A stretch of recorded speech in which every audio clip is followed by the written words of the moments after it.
my second of 5 chats about the biggest myths about playing piano this week. This week I'm live every day, 5 o'clock here in the UK to just knock over. This is what I want to do. Knock over all the nonsense that people talk about when they talk about playing piano.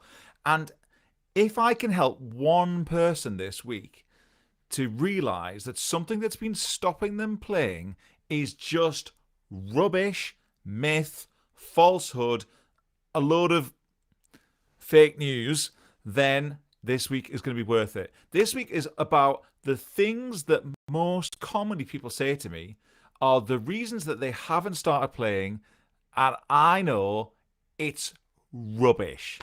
So yesterday I talked about the myth about people say, "Oh, you need to be rich to play piano. Oh, it's an expensive hobby that. Oh, expensive that. Oh, yeah, can't do that." If you didn't see that, whatever platform you're watching me on right now, scroll to yesterday. I did a video that was live that went, "That's not true." I know where that misconception comes from, but it isn't true, and I explained why yesterday. So today you'll see from the title, which is there, 5 minutes about playing piano. 2 is that you need loads of space. No, you don't. There are people who would love to play a keyboard or a piano who are watching this right now who have been stopped because they think they need a massive house. No, you don't.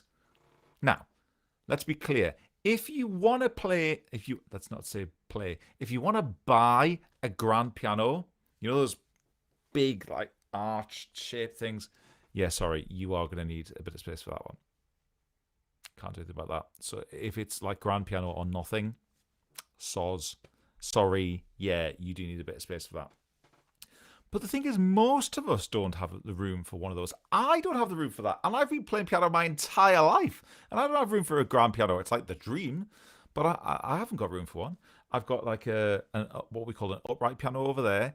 And I've got this, what we call like a MIDI controller stage piano here. So I'm going to talk about the reality. Let's cut away the nonsense that people have been thinking about. If you're watching this right now and you thought, "I've always wanted to play piano, but," if the but was you need loads of space, let's sort that out right now. And if you are watching this and thinking, "I want to find out more," there's a link that you can click on there, thatpianoguy.club, when this is over. But today it's all about space. Right. I want you to imagine that you were lying down along the wall that you would really love to be able to play an instrument on, like have a piano or a keyboard. If you are about 5 foot tall, or maybe just a little bit less, so I'm talking about quite little, 4'10" to 5 foot, that kind of territory, that's about how long it is. So this piano here, if I was to, is my camera on? Yeah, it is. If I put this camera on, give me 1 second, the width of it, this one, there we go, it's probably just under 5 foot, 4.5 to 5 foot, that kind of territory. It's not ginormous. And look how shallow it is, right? You can't quite see if you look at the top corner. This depth here, from like the back of the keyboard to the front, it's only about a foot. That's it. That's it. It's not massive.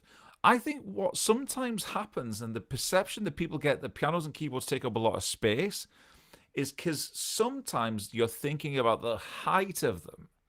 Like, imagine if you had an upright piano. Imagine you went into a school or a church or like some kind of community center or something, and you saw an upright piano and it came up here, like this kind of height, the wooden body around it. If you've got an upright piano with a wooden body around it like that, I think the perception is that's taking up a lot of space because, it's covering up some of your wall. But electric pianos that look like keyboards like this, they don't do that. They're like this deep. It's an out. 4.5 to 5 foot wide, about a foot deep. That's it. And of course, the benefit about having a keyboard or something like that is it means you can put it on a stand of some description, like some kind of keyboard stand. And then you can go, well, Auntie June's coming round for tea later. We'll move the keyboard out the way. Apologies if you've got an Auntie June who's coming round for tea later. or you don't, or perhaps you think, how long is it since you phoned your Auntie June? That's the question.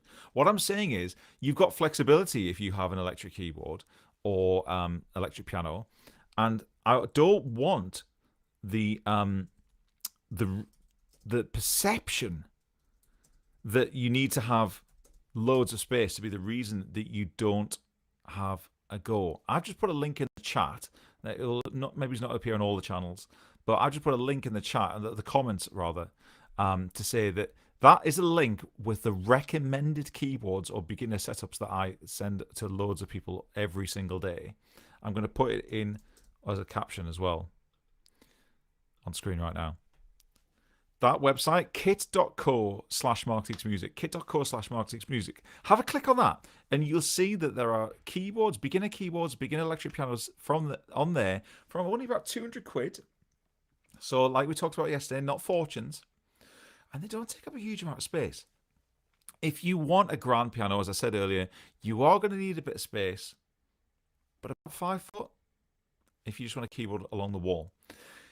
Now, you might see, if you start looking, that some keyboards and pianos have different numbers of notes. So let's talk about that, because that's to do with size, right? So a full-size piano has 88 notes. There are 88 notes on this piano, right? You've got to take my word for it if you've never checked that out.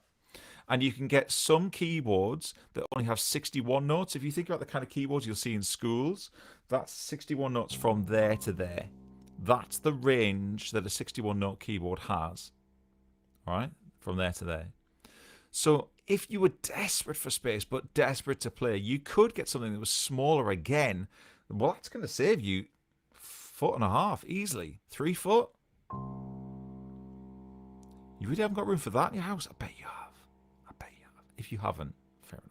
But I'm trying for you, all right? Of course, you could stand it on its end if Auntie June comes for tea. You can get some keyboards that only have 49 notes, but hand on heart, they're not really the best pieces of equipment that you're going to start learning how to play keyboard or piano on. Get at least 61 notes, but get the 88 if you can.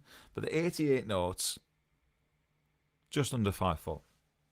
Is that as much space as you thought? Tonight, if you've ever had this thought process, get yourself a tape measure or just lie down against the wall, like I said before, and just stop when it gets to 5 foot, because you won't need more than 5 foot. Promise. So you don't need loads of space. I think it's to do with this, as I mentioned before, the height question is playing in people's minds, I think, sometimes when they think you need loads of space to play piano. So that is my second myth this week. Every day at 5 o'clock, 5 p.m. in the UK, and we'll be back with a different myth this week. Every day. Yesterday, it was the myth about you need to be rich. It's an expensive hobby. No, you don't. Watch yesterday's myth video if you don't believe me. And today it was about you need loads of space. You really don't. And I've just put on the screen there, kit.co/marketixmusic. Have a look at those.